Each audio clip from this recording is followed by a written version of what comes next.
Fisioncast, entretenimento, conhecimento e informação. Fisioncast está no ar.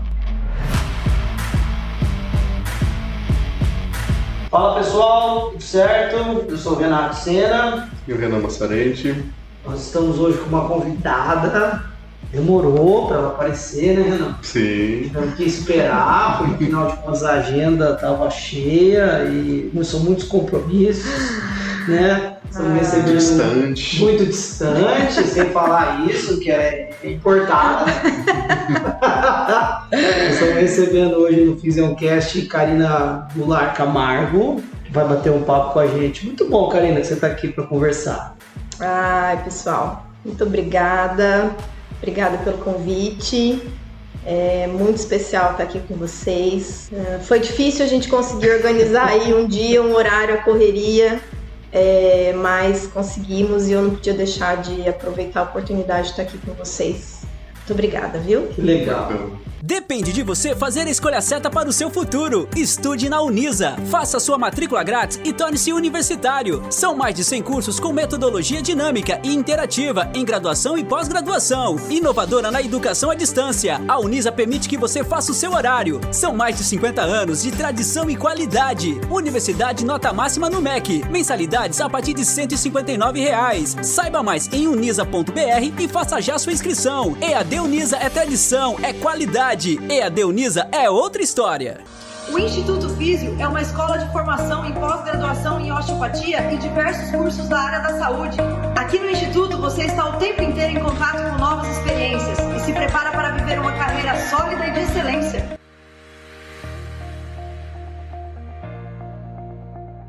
Karina, a gente queria que você contasse um pouco da tua história. A Karina é fisioterapeuta também, né?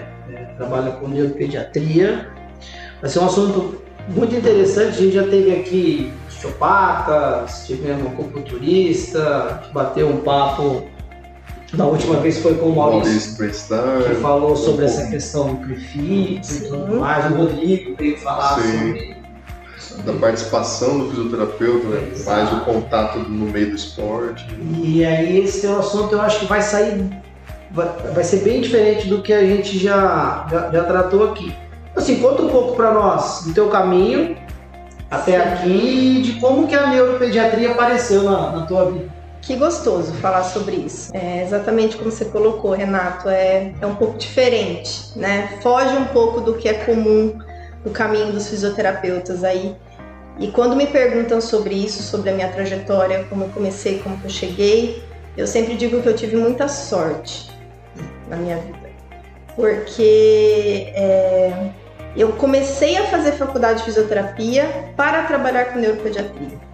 Já sabia. Eu nunca pensei em trabalhar com outra área. Nunca quis igual a gente trabalhar com osteopatia e quiropraxia.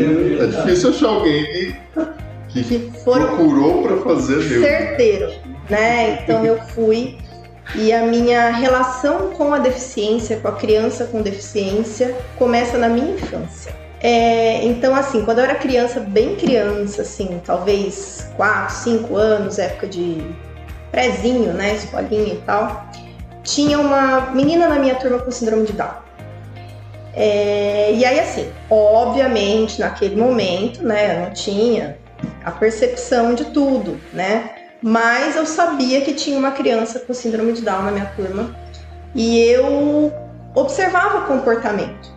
Né? Claro que como criança, mas eu observava esse comportamento e eu cresci com essa, talvez, curiosidade ou interesse no que é a deficiência, por que determinadas pessoas se comportam de maneira diferente, o que aconteceu com essas pessoas, como eu devo lidar com essas pessoas. Então eu cresci com esse interesse em saber, em entender.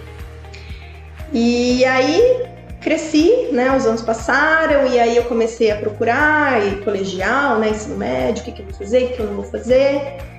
E aí fisioterapia, e aí pesquisando, fisioterapia trabalha com criança, neuropediatria, mas é isso aqui. Fez a conexão.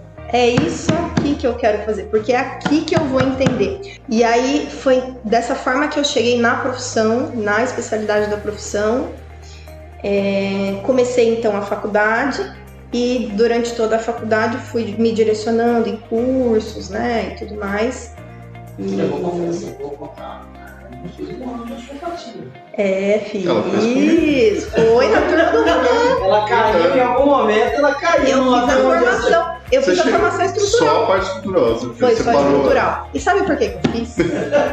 Eu conto pra todo mundo. Ela caiu na turma de osteopatia. Eu uso a osteopatia. Eu não uso manobra, eu não uso especificamente manobra, mas eu uso o raciocínio clínico de vocês. Que é, na verdade, um grande barato. Que na verdade, é o conhecimento que falta muito pra gente de anatomia, biomecânica, cinesiologia. Hoje eu vejo que a gente não consegue ser um bom fisioterapeuta neurofuncional, independente de adulto ou pediatria, se a gente não souber esses requisitos básicos. Faço convite para você fazer a visceral e a crânio. Vai te acrescentar mais ainda. E agora tá sendo muito falado, né? Falar, quem sabe? Né? Quem sabe? Montagem no palco. E eu tenho visto muita coisa agora. A gente vai abrir uma outra gaveta, né? Sobre plagiocefalia, torcicolo congênito, então algumas questões específicas dentro da terapia manual que eu tenho também muita vontade. Quem sabe? Mas a gente comenta aqui, na verdade, nós vamos voltar para o assunto da neuro, né? Achei curioso falar sobre isso. A gente sempre comenta aqui que a osteopatia, ela extrapola, eu acho que ela passa o limite das técnicas. Sim. E ela foi direcionada muito para ortopedia, o que perdeu um pouco, porque a ideia dela, o conceito dela é a filosofia, é o jeito de você avaliar, o jeito de você raciocinar clinicamente. Exatamente. E não só por ortopedia. Só as manobras, só os ajustes. Aquele conceito de estrutura e função, que é o que nós temos, né? É o nosso olhar da neuro. E aí? Chegamos na faculdade. Na grande Santa Fé do Sul. Santa Fé do Sul. Né? Vem de lá também? Todo mundo aqui é mais legal. Aqui é mais legal. O sol de Santa Fé do Sul não há igual, né? Então fiz minha graduação lá. Depois da graduação, comecei os cursos específicos da área, né? Fui fazer a pós-graduação da UFSCar, que é uma referência importante dessa área, né? Comecei cursos de métodos, técnicas, então tenho formação do conceito neuroevolutivo BOBAT, pediátrico, baby, trabalho também com as terapias intensivas, TheraSwitch, fiz a formação da osteopatia estrutural, que me acrescentou muito, muito, muito, e segui, né, trabalhando atendimento a domicílio, trabalhando em clínica, trabalhei em APAI, trabalhei em Santa Fé também na APAI, e aí foi isso, e aí segui toda a minha trajetória aí, desde a graduação até agora, sempre nessa área. E de Santa Fé você veio para Araçatuba já? Sim, aí tirando esse período que eu trabalhei na APAI lá em Santa Fé, voltei para Araçatuba e fiquei trabalhando aqui clínica, né, domicílio e tal, trabalhei na APAI, me formei em 2008, e fiquei trabalhando por aqui até mais ou menos 2017. E aí, entre 2016 e 2017, começou a surgir muita proposta, assim, de curso, palestra. A Solange lá, do Salesiano, uma querida, Karina, vem aqui na Semana da Físio, vem falar de pediatria. Exatamente por a gente ter uma escassez de profissional dentro da área. É igual achar um TO, né?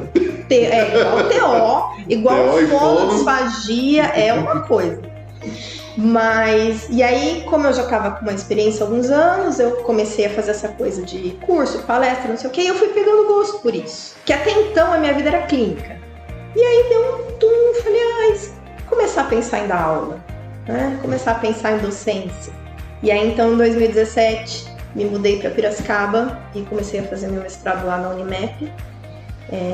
Mestrado em Ciências do Movimento Humano. Aí eu acabei entrando mais de fato na parte acadêmica, na docência, né, na pesquisa, e hoje de Piracicaba me mudei para Jundiaí, né, ó a vida cigana. Jundiaí, porque eu me casei, dei para Jundiaí. E hoje eu, então, concilio a parte clínica. Eu atendo numa clínica lá em Jundiaí, Clínica Pediatherapies. Atendo domicílio, faço supervisão de atendimento de terapeutas e também dou aula em curso de pós-graduação, curso livre. Me chamou, eu vou.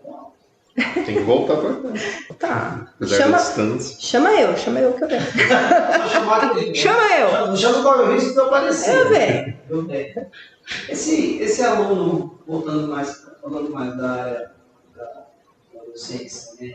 Esse aluno que procura, eu não sei se na OSH isso acontece também, o Renan pode falar com mais propriedade, mas a impressão que eu tenho é que, às vezes, quando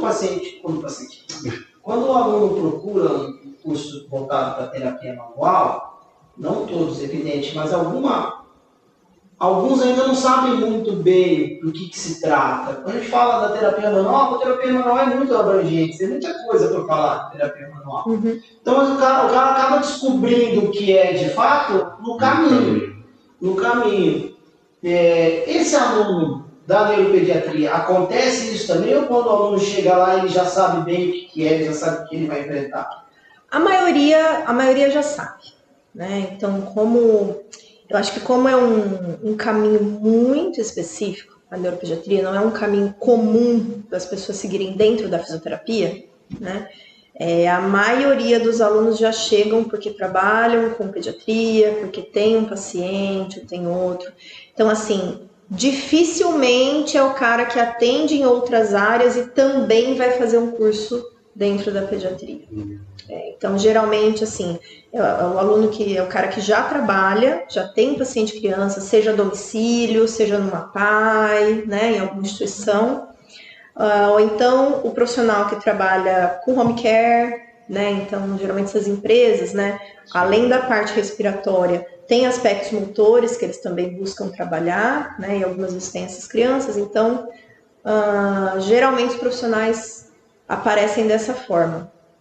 Mas é um pouco raro a gente ter terapeutas que atendam outras áreas e acabam correndo para um curso. Geralmente eles já vêm com objetivo. Já procura porque eles sabem que é ali que ele vai. Geralmente. Até por nicho mesmo. Então é muito difícil o cara que atende osteopatia, por exemplo, pegar um domicílio de uma neuropediatria para fazer. É mais próximo, de repente, a fisioterapia respiratória? Fica mais próximo. Isso. Ou então o terapeuta que atende adulto, né? Geralmente chega neuroadulto e neuropediatria. Terapeuta que atende adulto e pediatria, isso é comum, até dentro da neuro. Mas assim, o cara que trabalha com ortopedia, enfim, já fica um pouco mais distante. Pega também quem trabalha em hospital, nessa parte de pediatria, assim? Pega, assim, eu diria que pega mais a neonato.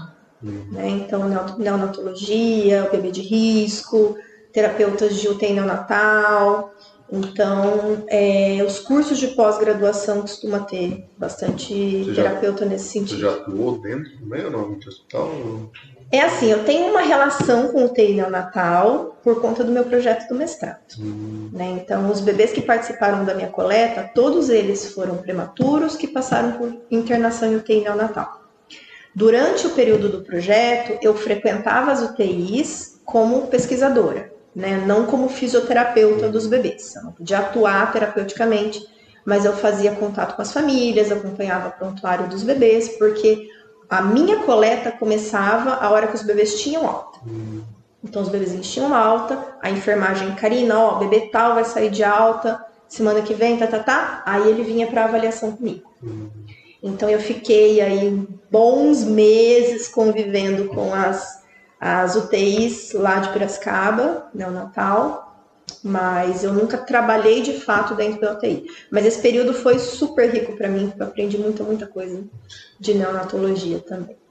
Tem algum período que esse bebê, né, ou dessa criança, enfim, um adulto também dá para, independente da idade, mas tem algum período, alguma idade que seja ideal para começar esse trabalho de fisioterapia?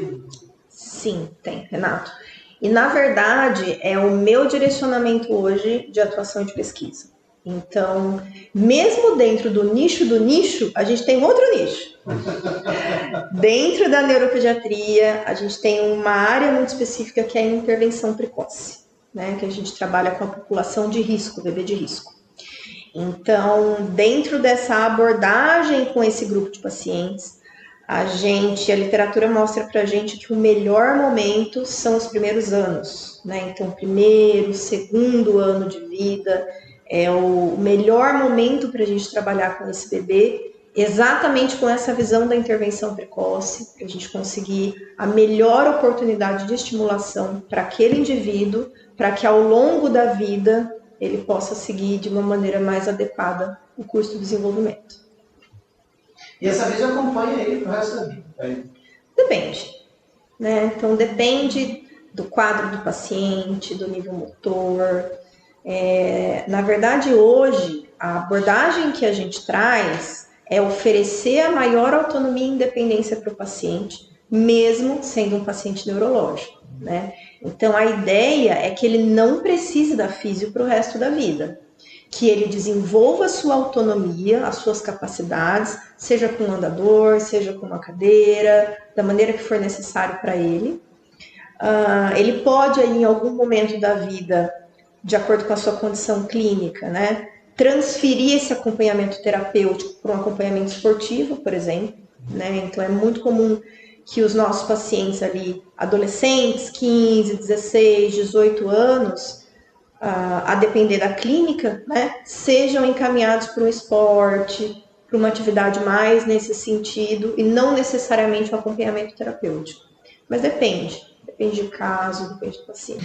É porque aí, na verdade, a gente também entra uma outra perspectiva de o que é melhorar. O que você vai melhorar.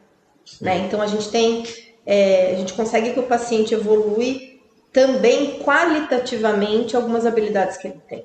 Né? Então, de repente, você consegue dentro das limitações. Exatamente. Então, exato. É que quando a gente fala melhorar, você pensa do funcional, né? Você sempre na capacidade funcional. Não, é porque a gente tem, ainda falei sobre isso hoje com a turma, a gente tem muito enraizado na cabeça da gente que o paciente neurológico tem que consertar. Que ele tem que consertar o que não está legal naquela função. Não é só do neurológico, o próprio de postura, de escoliose. Se não tem nenhuma disfunção que está gerando uma lesão mais grave, que está comprometendo uma função respiratória, cardíaca, que seja, por que você precisa endireitar? É isso. E é verdade, né? Se ele não tem dor, se ele não tem... mas eu tenho escoliose. Mas eu também. Possivelmente eu também. Disco, eu também possivelmente tenho. É verdade. O paciente tem essa coisa, eu tenho... Tá, tudo bem. Tem que curar isso. O que você faz no seu dia a dia, na sua funcionalidade, dentro desse aspecto? O que isso te interfere? É o cara com paralisia cerebral. O nível motor dele é o que ele tem. O que você pode melhorar dentro do nível motor dele? É isso, você não vai consertar ele. Você não vai fazer com que ele deixe de ter uma alteração de tônus, que ele deixe de ter uma alteração de controle postural. Desculpa a ignorância. Tem uma melhora assim, de movimento, assim, de qualidade de movimento? Ele aprende coisas novas assim? Sim. É assim, a gente tem hoje uma classificação de funcionalidade do paciente, né, de diferentes domínios. Então, trazendo aqui, né, a brasa mais para minha sardinha, a gente tem as classificações funcionais desse paciente, função motora grossa. Então, a literatura diz para a gente que a gente pode classificar esse paciente em diferentes níveis e esse paciente pode melhorar dentro do nível dele, né? Então, eu tenho paciente que desempenha tarefas mais elaboradas, né? Então, que corre, que pula, que sobe escada sem ajuda. Com PC, que é um nível funcional melhor, né? Então, a gente classifica aí como nível 1. E a gente tem um paciente daí mais comprometido. Então, o nível 5 é aquele paciente que vai ser o cadeirante, que vai precisar de ajuda de terceiro, né? E ele também pode melhorar dentro da função dele, mas o que ele tem de classificação motora, a literatura diz que é muito difícil mudar. Esse cara virar um 2 e virar um 1. O cara que é um 5, é muito difícil, exatamente. Mas ele pode melhorar dentro da classificação dele. E o que muda isso é a área do cérebro que foi afetada? Ou não? A gente fala assim, paralisia cerebral. É porque na verdade a gente já está indo. É porque na verdade assim, a gente já está indo para um nicho específico de assunto. Você vai falar de paralisia cerebral, é a mesma coisa de eu dizer assim para você, vamos falar sobre bursite. É uma coisa. E você vir me perguntar sobre escoliose, é outra coisa, né? Tudo dentro da ortopedia. Mas falando sobre paralisia cerebral, tem 3 pontos que interferem na evolução do paciente. Então, o nível de lesão dele, né? Então, o que aconteceu? O que aconteceu nesse cérebro? A precocidade da intervenção e a rotina, participação da família, integração na terapia. O mais difícil, que é o igual de ortopedia, o paciente que quer realmente fazer alguma coisa para ele melhorar e não só vir aqui. É assim, é só complicado, porque assim, nesse caso, né, especificamente da pediatria, da criança que a gente trabalha, entra a questão de família, entra a questão emocional, entra contexto, então é um pacote aí que vem que a gente tem que administrar e algumas vezes a gente tem algumas dificuldades, né, com isso, mas... Às vezes nem a família, nem o ambiente que o paciente está inserido não é favorável para receber um paciente. É isso. Né, ninguém espera ter uma criança com deficiência. Ninguém está preparado para isso. Ninguém quer, ninguém planeja isso. Mas uma vez que isso acontece, por vários motivos, você precisa lidar com isso. Você precisa se reorganizar para isso, né? Num contexto familiar, na sua perspectiva enquanto pai, enquanto mãe, no seu ambiente estrutural, né? Porque a sua criança vai crescer. Não vai ser uma criança. Ela não vai ser uma ou pelo menos não do tamanho, né? A estrutura. E diante disso, a sociedade também precisa desse olhar. Né? Porque a gente percebe que as famílias trabalham e isso desenvolvem, né, todo esse processo, mas algumas vezes da porta para fora o mundo não está acompanhando. Né? Se trata do ambiente onde ele está inserido, o tipo de ambiente, que é o tipo de local que ele frequenta. A escola, o shopping, o parquinho, casa da avó, o supermercado. E aí a gente aproveita que semana passada, dia 6 de outubro, foi o dia da conscientização da paralisia cerebral, e eu acho que casou super bem a gente poder discutir sobre isso. Legal. Porque é dia 6 de outubro. Muito bom. É que fala de neuro, a gente acaba ficando pensando só em PC, né? Tem muito... Mas é o maior acometimento aí nos casos, nos pacientes dentro da neuropediatria, é o maior mecanismo aí de lesão e de consequente deficiência nesses pacientes, é a paralisia cerebral. A gente está habituado não só a falar fisioterapia no geral, talvez a grande maioria dos pacientes que procuram físio é depois do trauma. Sim. Nunca é essa relação da precoce, de você evitar a lesão e tudo mais, até mesmo da osteopatia. 80%, 90% dos pacientes que procuram tratamento osteopático já estão com dor. Já tem um sintoma instalado ali, e aí ele vai lá para tentar resolver aquilo que ele já está sentindo, seja uma dor específica ou seja uma limitação de movimento. Alguma coisa nesse sentido. Você não deve falar, eu vou lá no osteopata porque eu estou aqui me prevenindo para ter. É raro. E aí a físio, a neuropediatria, ela age justamente quanto antes. É isso.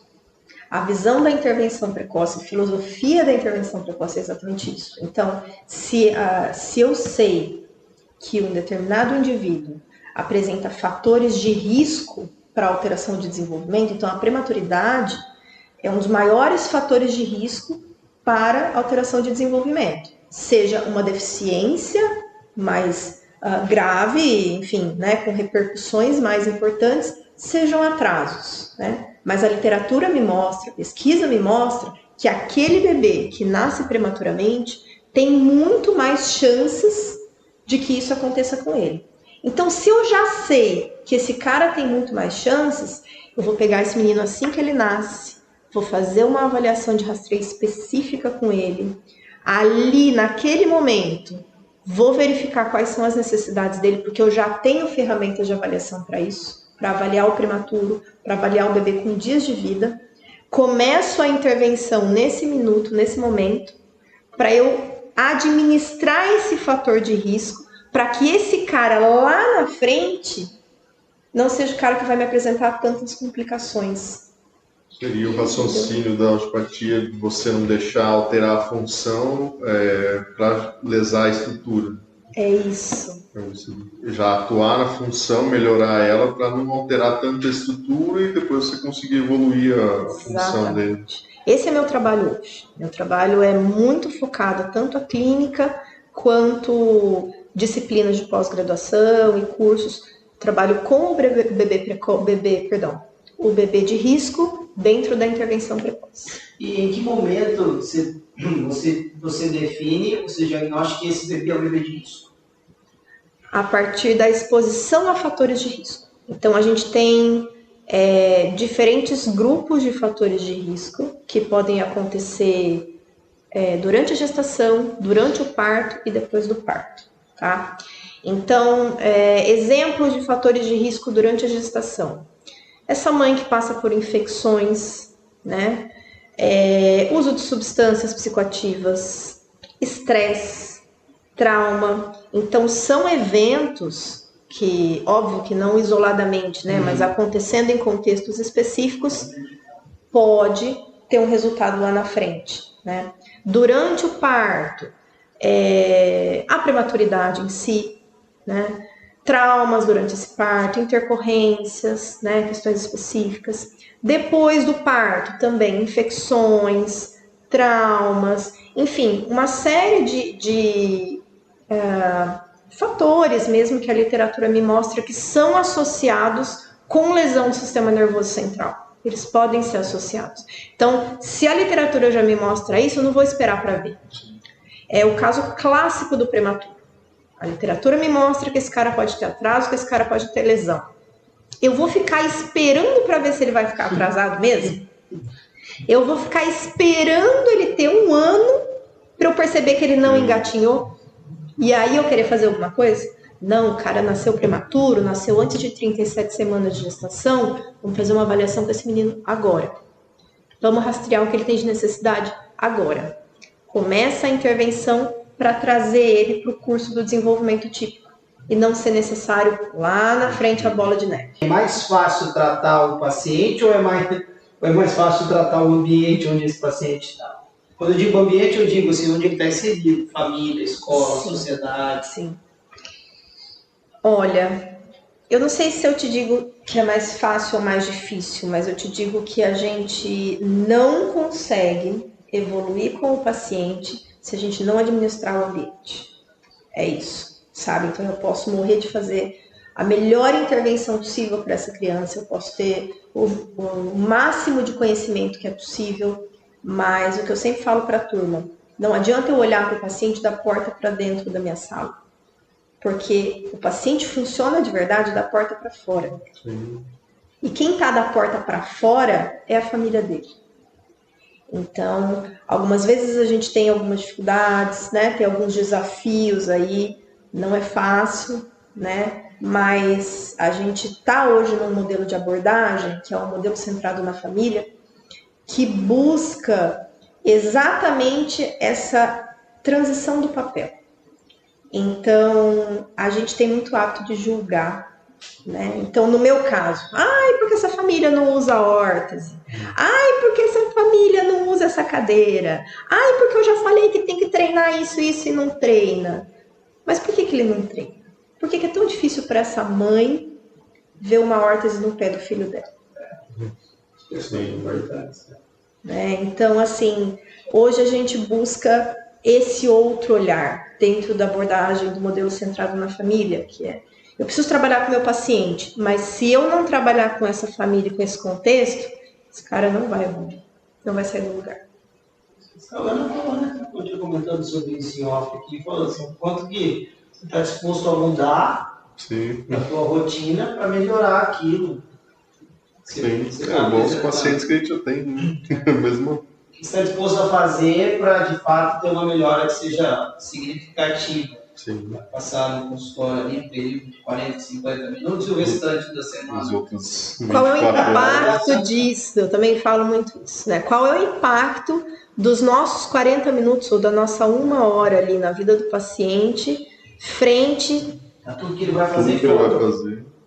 A gente sempre pede para o convidado, porque a gente não sabe quem está escutando, na verdade. Né? Pode ser outros profissionais, pode ser o pessoal curioso, Sim. ou alunos de fisioterapia, né? Que esse talvez seja o propósito aqui do podcast. Aham. A gente sempre pede para o convidado deixar uma mensagem. Possíveis alunos, para quem está lá agora na faculdade, sentado, fala assim, puxa vida, estou aqui fazendo fisioterapia e eu gosto muito da neuropediatria, estou pensando, né? A gente sempre pede para o convidado deixar uma mensagem para esse aluno que está lá. Difícil, né? Difícil, mas eu acho que eu vou aproveitar a oportunidade e contar uma historinha que eu sempre conto no final das minhas aulas. Que é eu sou a Maria do exemplo, que eu gosto sempre de dar exemplo em aula, com coisa prática, com coisa do dia a dia, né? E aí no final das aulas, principalmente de intervenção precoce, eu sempre conto a história da argila. Então assim, não sei se vocês já tiveram a oportunidade de mexer com argila, né? Então quando você compra argila, você abre o plástico e ela é molhada, úmida, né? Mole, e aí você consegue dar qualquer forma para aquela estrutura, né, enquanto ela está úmida. E aí vamos pensar aqui que eu vou pegar aquela argila lá e quero fazer um vasinho, um negócio aqui para botar caneta, num formato de cubo, de quadrado. E aí eu vou lá com uma ferramenta, com uma régua, vou trazendo aqui as paredinhas, vou fazendo as quinas e fica lá no formato belezinha, todo quadradinho, deixo aquilo secar, 1 dia, 2, vou lá fora, pego, perfeito aquele formato, né? Só que daí eu olho, boto aqui na minha mesa e falo assim, isso aqui não ficou muito legal assim, não, eu acho que ia ser melhor se fosse cilíndrico. E aí, depois que a argila secou, tem jeito de mudar? Talvez, né? Jeito de mudar tem. Então eu posso ir com uma ferramenta, eu posso ir com uma lixa, eu posso ir aparando essas arestas, eu posso ir com um jeitinho trabalhando, eu consigo mudar de alguma forma aquela estrutura, né? E deixar ela mais ou menos parecida, redondinha, cilíndrica, mas ela não vai ficar redondinha e cilíndrica como ela teria ficado se eu tivesse feito da primeira vez quando ela estava úmida. E eu gosto de dar esse exemplo quando a gente fala de neuropediatria, quando a gente fala de sistema nervoso central da criança.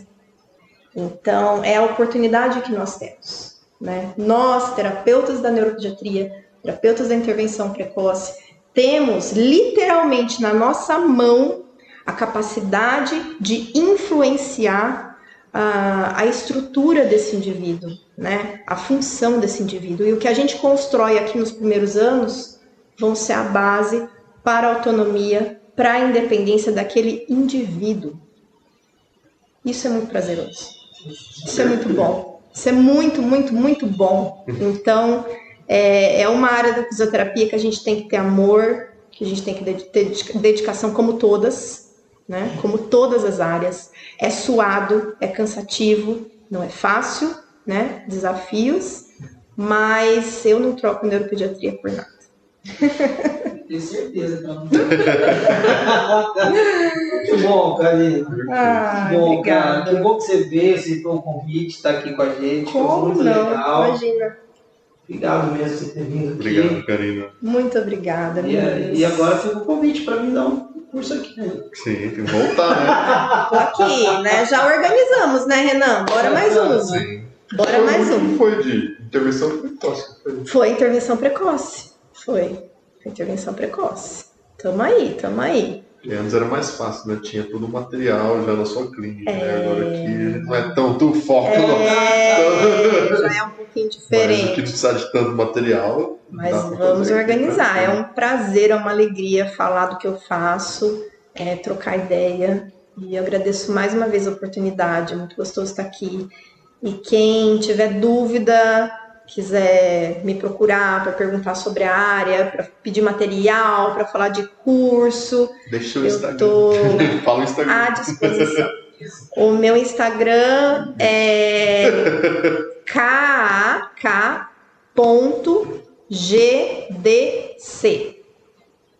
É isso, né, Renato? Dá um help aí. Eu não me procuro, eu não me sigo, então não sei. ka.gdc, @ka.gdc. É isso. Sigam aí. A gente deixa na descrição depois. À disposição se vocês precisarem, tirar dúvida, trocar ideia, tá bom? Muito bom. Muito obrigada. Valeu, Karina. Obrigado. Muito obrigada. Renan, meu parceiro, obrigado. Até a próxima. Valeu, Renato. Valeu, pessoal. Um abraço. Depende de você fazer a escolha certa para o seu futuro. Estude na Unisa. Faça sua matrícula grátis e torne-se universitário. São mais de 100 cursos com metodologia dinâmica e interativa em graduação e pós-graduação. Inovadora na educação à distância. A Unisa permite que você faça o seu horário. São mais de 50 anos de tradição e qualidade. Universidade nota máxima no MEC. Mensalidades a partir de R$ 159. Saiba mais em unisa.br e faça já sua inscrição. EAD Unisa é tradição, é qualidade. EAD Unisa é outra história. O Instituto Físio é uma escola de formação em pós-graduação em osteopatia e diversos cursos da área da saúde. Aqui no Instituto você está o tempo inteiro em contato com novas experiências e se prepara para viver uma carreira sólida e de excelência.